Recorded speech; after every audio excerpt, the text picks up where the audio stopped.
en vivo y en directo. Querido Epigmenio, un abrazo primero, solidario ante los ataques nefastos de Ciro Gómez Leiva y compañía. ¿Cómo estás? Otro abrazo para ti, mi querido Vicente, y para toda tu audiencia. Pues bien, aquí aguantando vara, que es normal, es ¿Por qué normal. les dolió tanto? ¿Por qué les dolió tanto a los políticos, a los adversarios y otros que se pusieron el guarache antes de espinarse como Ciro Gómez Leiva abiertamente? ¿Por qué? ¿Qué les dolió tanto de este trabajo que realizas, esta primera parte de entrevista al presidente, Epigmenio? Mira, porque primero el presidente es contundente, porque segundo, lo que importa son sus respuestas y no mis preguntas, y porque establece una conexión extraordinaria con la gente, misma que ellos no han logrado establecer, y porque por último, pues fue aplastante el impacto, tuvo, no sé la cifra, pero si ves nada más el Facebook del presidente anda en 1.300.000, en YouTube en 600.000, SDP 700.000, o sea, esa noche la habrán visto un poco más de 1.500.000 de personas, y pues ese es un rating envidiable, y ellos se nutren de eso, o dicen que son eso, y ya no son. Y segundo, porque está estableciendo el debate en donde hay que ponerlo. Ya es un debate en donde lo que queda claro es que no quieren la transformación, que la democracia y la libertad fueron para ellos un pretexto que les acomodó en tanto no afectaba sus propios intereses. Hoy no reciben dinero del erario, hoy ya no tienen el peso que tenían y hoy no pueden hacer negocios al amparo del poder, y la gente que defienden se está quedando sin miles de millones de pesos, los intereses que defienden. Es el cochino dinero en el fondo de todo esto lo que está pesando. Y los privilegios, el hecho de haberse constituido como los líderes de la opinión pública y decidir quién tiene derecho y quién no tiene derecho a hablar. Si yo soy propagandista, Epigmenio, sí, Epigmenio, perdón. es que hasta desvergonzados, descarados, te dice propagandista y digo, si a esas vamos, Epigmenio, qué fregados hizo al tirarse de tapete cuando entrevistó a Felipe Calderón por su libro. No, es que no entienden lo que no entienden, Epigmenio. Ese es el nombre de mi colaboración en Milenio, no entienden. El problema con esta comentocracia es que son los creadores de los mitos sobre López Obrador. Le dieron al sistema la argumentación que se convirtió en campañas políticas. Con toda esa argumentación y esa superioridad y esa afectación con la que entrevistaban a López Obrador y lo denostaban y lo despreciaban y se burlaban de él, el Mesías tropical, su hablar lento. Con todo eso no lo pararon. Ganó. Primer golpe. Segundo golpe, empezó a transformar México. La oposición desapareció y ellos pasaron a ocupar el papel de los dirigentes políticos. Entonces hoy tenemos columnistas que se creen líderes ya no de opinión, sino líderes políticos, que se sienten héroes de la libertad de expresión, que toda la vida despreciaron, que nunca honraron, porque vendieron sus voces, y que están empeñados en que sus argumentos y mentiras se vuelvan la realidad para movilizar a la población y tirar a López Obrador, al que insultan, al que denostan, al que desprecian, con un tufo muy racista. Y es lo mismo hacen conmigo, no importa lo que hago, no importa que al principio diga, este es parte de un trabajo de registro de las luchas sociales desde hace 25 años. No importa que sepan que es un documental. ¿Dónde está el periodista? Pues no está el periodista, soy un activista y también soy empresario y también soy periodista y también soy propagandística en el sentido de que propago lo que creo, pero sobre todo soy un hombre que pone la cámara frente a otro y permite que se le escuche y que se le entienda, cosa que no sucede con el presidente de México y los medios convencionales. ¿Te llama la atención que venga el ataque de Ciro Gómez Leiva días después que también tuviste una fuerte, un fuerte, no sé si encontronazo, pero sí diferencia con Lidia Cacho, quien te refutó que hoy, según ella, no estamos viviendo la mayor libertad para ejercer el periodismo, que no están las condiciones para una libertad de expresión plena?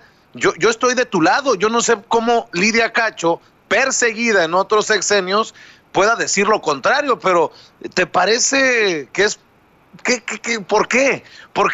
¿Por qué pasan estas cosas en estos días? ¿Lo has digerido? Pues mira, porque yo lo de Lidia, yo a ella la respeto mucho, respeto su lucha, sus escritos.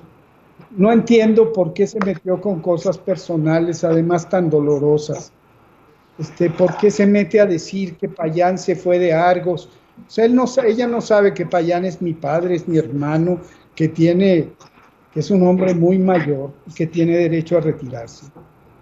No tiene por qué hablar de que yo no me jugué la vida y exponer a mis hijas, como Heréndira se lo respondió, a ventilar lo que nosotros sufrimos, porque yo tomé la decisión, a ella la persiguieron y sufre las consecuencias. Yo tomé la decisión de irme a la guerra y sufro las consecuencias, pero peor que sufrirlas yo, sometí a mis hijas a un abandono brutal. Y a mi madre y a mis hermanos, porque cuando te vas a la guerra, tú te vas muy campante y corres tu riesgo, pero el dolor que provocas es terrible, es terrible. Y que me venga con que yo no me juego la vida, primero, en fin, eso tiene derecho a pensarlo, pero me parece que recurre a un instrumento feo y triste y además muy similar al de Ciro. Primero me descalifica. Podemos tener diferencias, pero yo tengo derecho a hablar. Soy empresario, también soy empresario del entretenimiento. Ella sabe perfectamente y miente que yo puedo tener relaciones societarias, pero eso no me abre las puertas en México. Argos no tiene pantalla en México. Ella sabe que yo no me victimizo porque yo he peleado toda mi vida. Yo no ando, nunca he pedido protección, nunca he dicho me callan, porque cada vez que me imponen un silencio, me abro camino por otro lado. Porque si me cierran un canal, me voy al otro, y si me cierran el otro, me voy al otro, y si no, me voy a los Estados Unidos. Hoy por hoy, en México trabajamos, pero no trabajamos para México. Nuestras cosas se ven de rebote. Y entonces, bien, esa es la discusión. Empezó antes con Aguilar Camín y con Pablo Iriart por el artículo que publiqué una semana antes. Y bueno, me vuelvo objetivo de sus ataques porque no soy parte del coro uniforme de aquellos que hoy consideran sagrado levantarse contra el poder, porque es el poder. No, yo no estoy contra el poder, yo no estoy con el poder dictatorial, no estoy con el poder autoritario, no estoy con el poder corrupto, como ellos sí estuvieron. No hablo de Libia, hablo de los demás. Pero estoy a favor del poder del pueblo, cuando es un poder legítimamente obtenido y cuando lo que veo es que ese poder está realizando acciones que son consecuentes. Para mí, estar con López Obrador es un acto de rebeldía más en mi vida.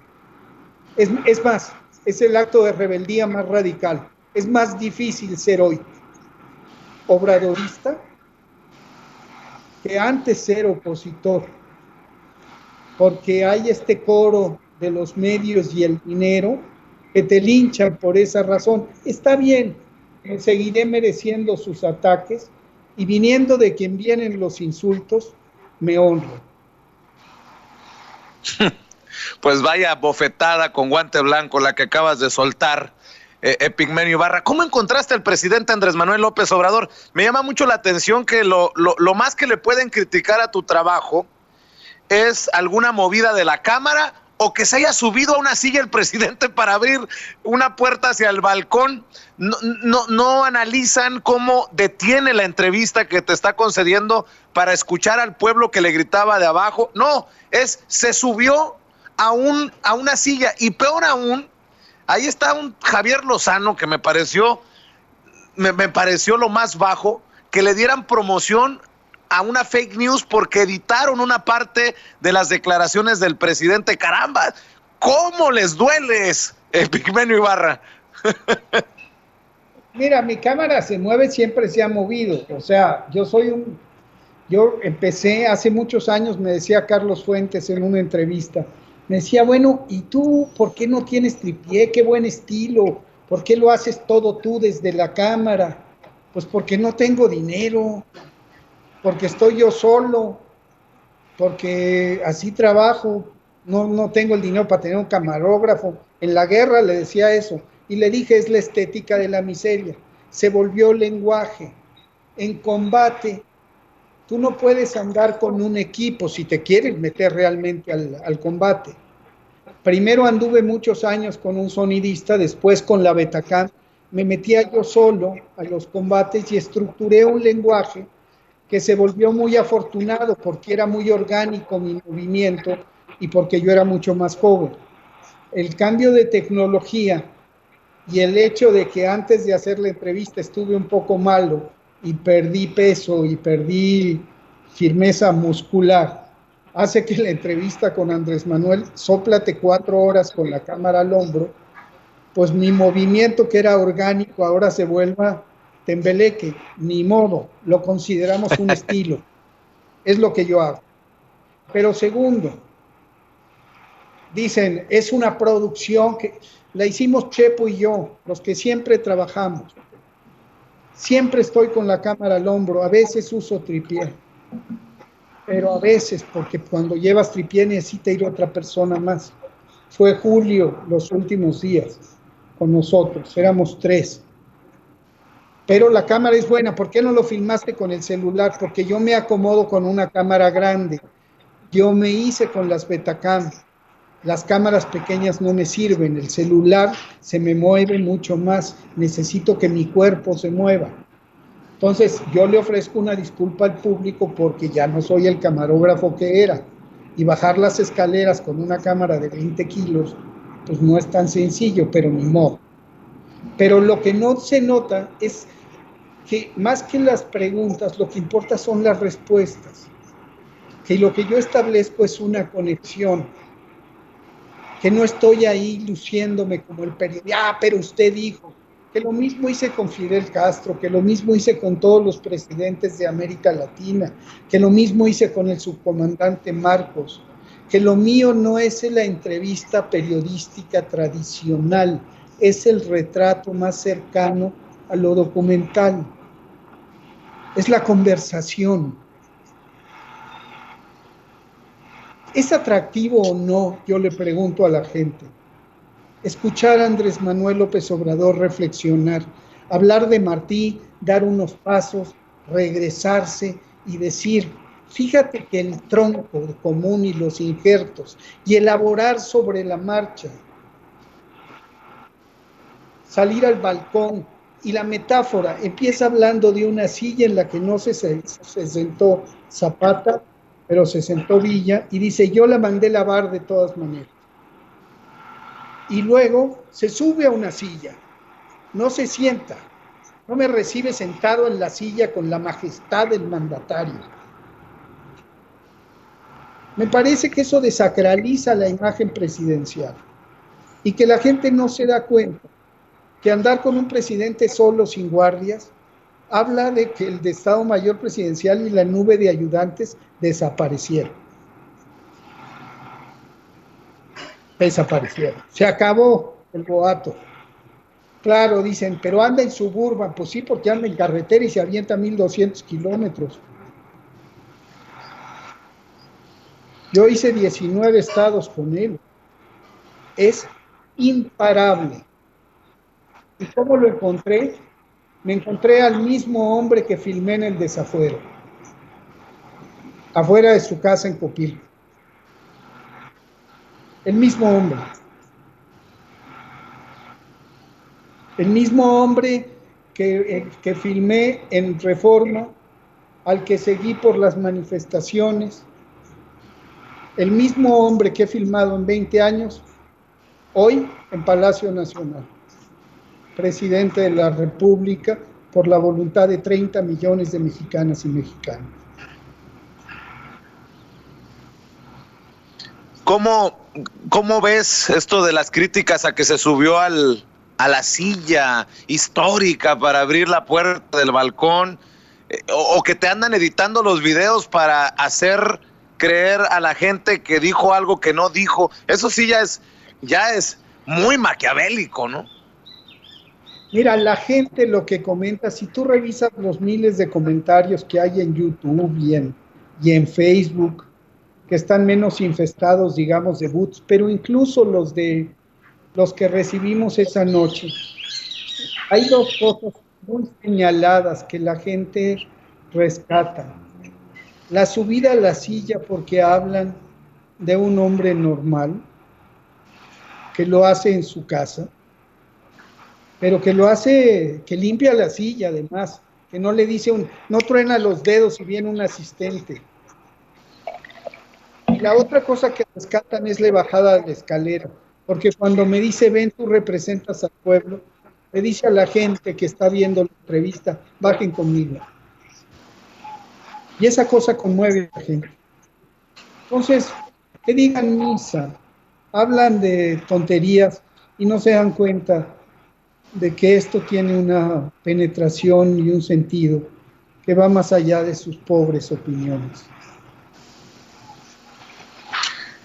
A mí me llamó mucho la atención, Epigmenio, esto que ya me habías adelantado aquí en Sin Censura en la última ocasión que tuvimos de conversar para la audiencia, que hace esa reflexión de la revolución y transformación. Es interesante porque refleja en una reflexión muy, pues al calor de caminar contigo por Palacio Nacional, una reflexión histórica, una reflexión que tanto duele a esos que están en contra del cambio de régimen, de que las cosas cambien en nuestro país, ¿no? Ese es el centro del debate, por eso creo que están tan enojados, por decirles las cosas por su nombre.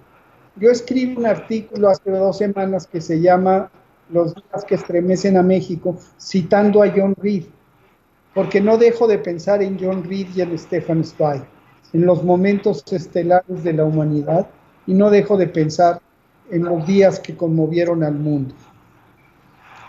Y hablo precisamente de transformación y revolución, porque en otra parte de la entrevista que sale el jueves, le pregunto, transformación es un eufemismo, y él me dice, el objetivo de toda revolución es la transformación. Entonces, la verdad, lo ha dicho siempre, lo dijo en las plazas, en mítines, en entrevistas, dijo va a ser una transformación pacífica, democrática, pero radical, como la independencia, como la revolución, como la reforma. Que todas fueron por las armas, esta va a ser por los votos. Y me dice otra cosa más, y de eso va la segunda parte, es inclusiva. Y la gran pregunta es qué hacer con los ricos. De eso trata este jueves, mi querido Vicente. De eso hablamos. ¿A qué horas? ¿Dónde? ¿Cómo? Cuéntanos. O si tú la quieres subir, yo te lo agradecería. Va a estar la señal en la red el jueves a las 21:45. ¿Se le puede seguir dando vuelo a la primera parte? Te pregunto, y no te había pedido permiso para eso, pero me imagino que la intención es que siga creciendo. No necesitas pedir permiso, por favor. Es una emisión libre. Esto no es la primera vez que lo hicimos.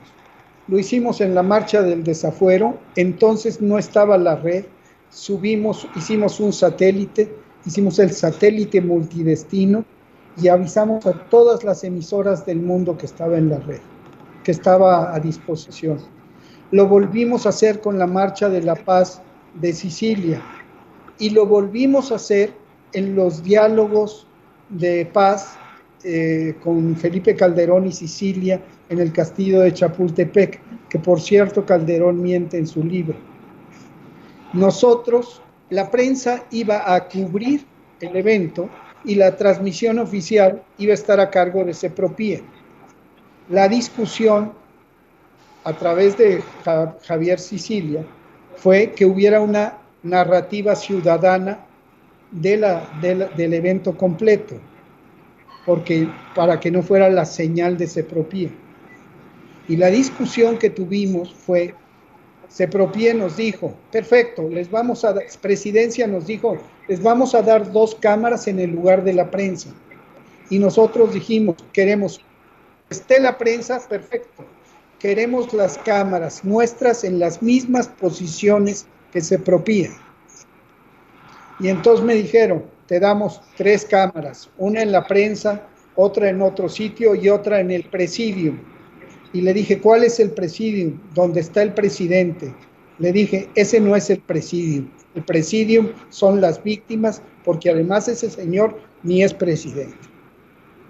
La negociación se tornó muy dura y estuvo a punto de caerse el diálogo, porque Javier Sicilia, en un acto que lo honra, dijo, si no hay esas cámaras, no hay diálogo. Se colocaron las cámaras, se subió la señal, y lo que la gente vio en la red era nuestra señal y no la de Sepropie. Entonces Calderón miente en su libro porque hace una versión totalmente distinta. Y él es el primero que me llama propagandista. De ahí lo toma Ciro.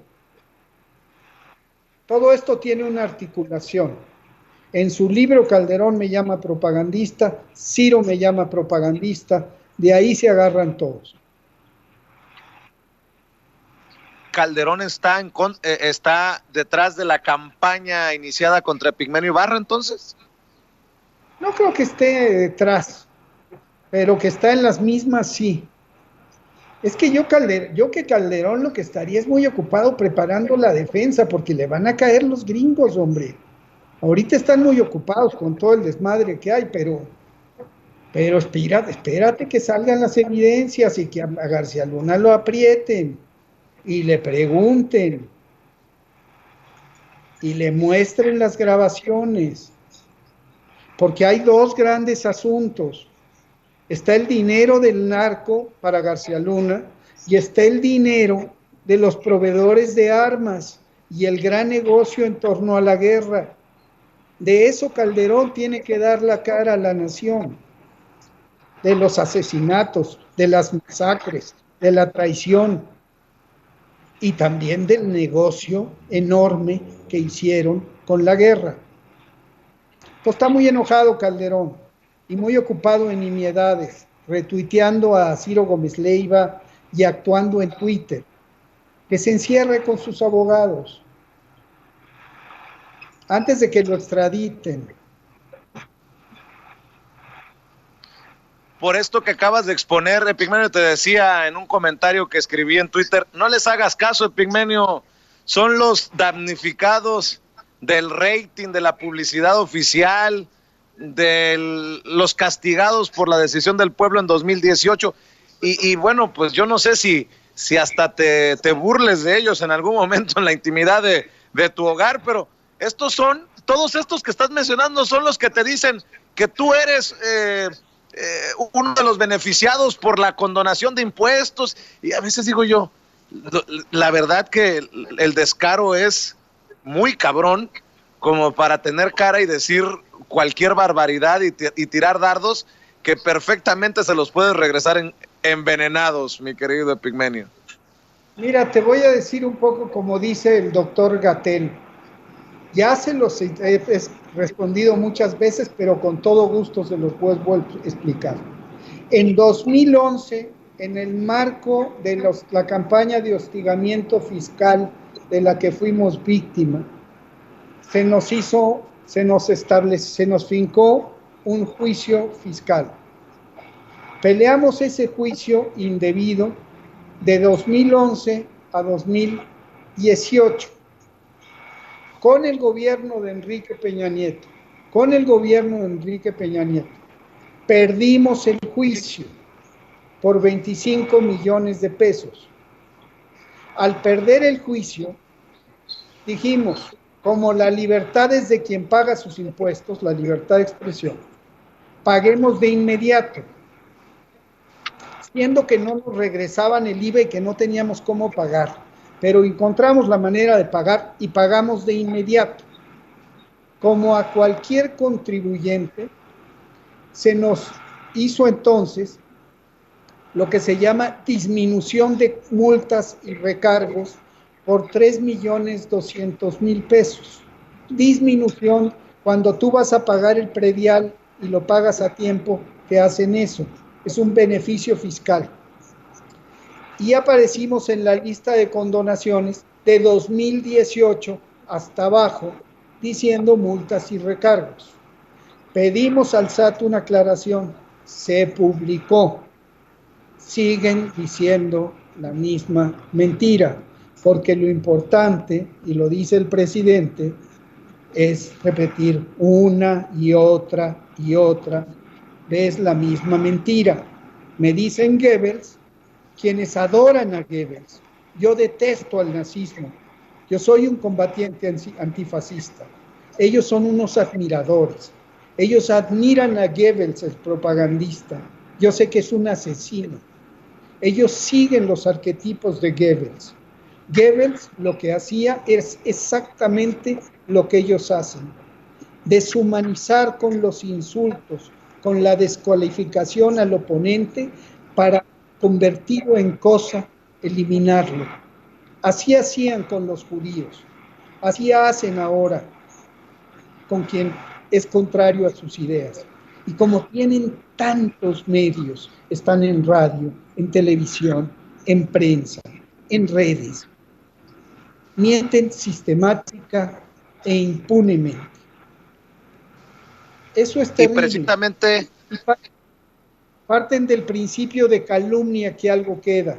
Aún hoy todavía me sigue llegando gente que me manda el video manipulado por Javier Lozano, porque el desmentido que hicimos no tiene evidentemente la fuerza que le dieron estos en WhatsApp, porque le metieron miles de millones de pesos, le meten miles de millones de pesos a la manipulación mediática.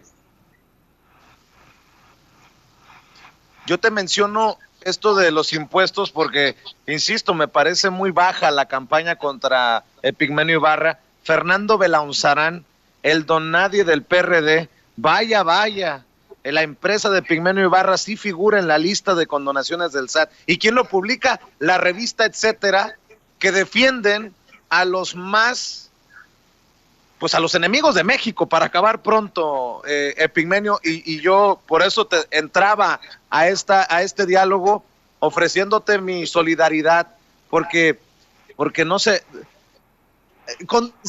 que se metan en lo que quieran profesionalmente, pero con las mentiras no. Ahí sí hay que refutar todo, hay que explicar todo, y no, así está cabrón, perdón por decirlo con todas sus letras. No, y te agradezco la oportunidad porque es la primera vez que lo puedo explicar, porque nadie ha tenido la decencia de llamarme y decirme, oye, ¿qué hay de esto? Esto salió hace un año, y hace un año incluso salió una nota del SAT diciendo, esto no es así. ¿Qué dijeron? Ah, ahí está la prueba. Si el SAT sale diciendo eso, y esto está en los papeles, consta en los papeles. ¿Qué no hizo, etcétera? Averiguar un poquito. No dio contexto. ¿Por qué? Porque el contexto desvirtúa su intención, porque el contexto pone en evidencia su mentira. Lo que ellos pretenden es desprestigiar para que lo que dices y lo que eres no valga. Eso es lo que hacían los nazis con los judíos. Eso es lo goebbeliano del asunto. De ese principio parte la prensa convencional mexicana. Calumnia que algo queda. Entonces yo te agradezco la oportunidad de aclararlo a la gente que te escucha y cada vez que puedo, cada tanto tiempo lo repito, esto fue así y siguen y siguen y siguen y seguirán. Soy propagandista, soy empresario. Bueno, no me juego la vida. Mi hija Heréndira le dijo, Lidia, tú no tienes idea de la que hemos pasado. Y no tienen idea de lo que ha pasado Verónica, sin hacerse la víctima. Cuando Verónica da a conocer por primera vez en televisión lo de las muertas de Juárez, da a conocer por primera vez en televisión, en el programa que hacía, Expediente 13-22-30, los crímenes de pedofilia en la iglesia. Por primera vez habla del narcotráfico. Estamos hablando de eso. Estamos hablando de que ese material de expediente lo recuperó Ciro, se lo dimos para su programa de Canal 40. Estamos hablando que la gran exclusiva de Ciro de la marcha del desafuero fue la señal multidestino que nosotros subimos y que nosotros subimos.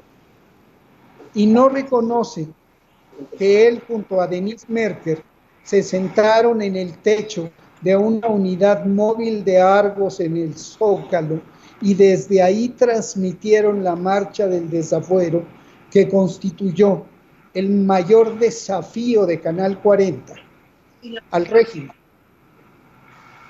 Su gran exclusiva se la dimos nosotros. Entonces, bueno, así es la vida, ni modo. La envidia es un mal feroz y desgraciadamente no deja llegar al fondo del debate. El debate es, ¿qué dijo el presidente? ¿Cómo rebaten lo que dijo el presidente? Ese es el debate. ¿Qué digo yo de lo que son, de su actitud como líderes de opinión? ¿Por qué no me rebaten eso? ¿Por qué no discutimos sobre ese asunto? Déjame cerrar y agradecerte preguntando tu opinión acerca de lo que vimos este fin de semana los mexicanos. En mi opinión, con mi libertad de expresión digo, y lo escribí en redes, que estoy abierto a la libertad de expresarse, que nadie debe de quedarse callado, que todos tenemos derecho a nuestras opiniones, pero que en ese mismo ejercicio de libertad no me pidan respeto para quienes piden la caída, un golpe de Estado, la destitución de un país electo democrática, de un presidente elegido democráticamente, y me dicen de todo, ¿no? Y les digo que prefiero que me griten 1000 veces chairo a que me griten chayotero o que me griten golpista. Y a muchos de esos que tienen los espacios en las grandes televisoras, radiodifusoras y grandes periódicos, la gente los tilda de chayotero y ahora también esto de golpistas. Dame tu opinión acerca de esto que vimos ayer, que para mí fue un gran fracaso de la ultraderecha y de estos que quieren hilar el discurso de golpe de Estado, de López Obrador comunista, de López Obrador dictador. Para cerrar, Epigmenio, te pido ese gran favor. Claro, es que estamos en... Fíjate qué cosa tan dramática. Todos los argumentos que expone son del más anacrónico y rancio anticomunismo. Nos acaban de llevar al debate de los años 50 de la Guerra Fría. O sea, yo de repente estoy viviendo momentos de mi infancia cuando había unas pegatinas que decían cristianismo sí, comunismo no. O sea, ¿a dónde estamos parados? Esta gente, ¿qué se cree? En el fondo sucede que piensan que todos los que votamos por López Obrador somos ignorantes, somos borregos. Por eso dice Aguilar Camín, el rebaño. Entonces, ellos sí se dan cuenta, son iluminados. Ellos sí mueven a este país. Ellos desprecian al populacho ignorante. Y se atreven a salir con esto. La democracia les convenía, en tanto pensaban que no ibas a ver nada, que era un cambio inocuo, que había estado Peña, luego Calderón y después entraba López Obrador y ya no. Y la pandemia vino a demostrar que no, que López Obrador vino a acelerar lo que todos sabíamos, porque por eso votamos, que no iba a haber rescate para los ricos, que iba a haber una apuesta por los pobres, que iba a haber un esfuerzo social, que se iba a fortalecer el aparato de salud pública. Y todo esto ellos lo interpretan como señales, le dicen tirano a López Obrador, los que se pusieron de rodillas frente a Calderón. Por Dios, salieron a manifestarse, qué bueno, salieron en sus coches, qué bueno, que salgan a las calles. También en este país hoy hay libertad, hoy, por decir lo que dicen, nadie los persigue, nadie los mata, nadie les echa al fisco, nadie habla por teléfono con el dueño del medio para que censure a un periodista, y tampoco nadie les da dinero. Por eso están tan encabronados. Por eso hablan de dictadura, porque dejaron ellos de mandar. Eso sería, mi querido Vicente. ¿Grabado? Sí, sí lo grabamos. Discúlpame, Pigmenio, que salieron pues eso sería, creo que eso sería mi comentario final, si lo pudieran rescatar para la audiencia. Perdóname por esta tecnología que a veces también nos falla y se me fue el micrófono, y le agradezco a mi compañero Toño Ruiz que me ha salido aquí. Te estaba agradeciendo por estos diálogos y espero que sean cada vez más constantes para la audiencia de Sin Censura hoy, con casi 22,000 personas viéndonos y escuchándonos en vivo y en directo. Yo te mando un abrazo y no estás solo, Epigmenio, no estás solo. Un fuerte abrazo, mi querido Vicente. Muchísimas gracias por el apoyo, la solidaridad y por tu trabajo. Gracias. Ese Epigmenio Ibarra.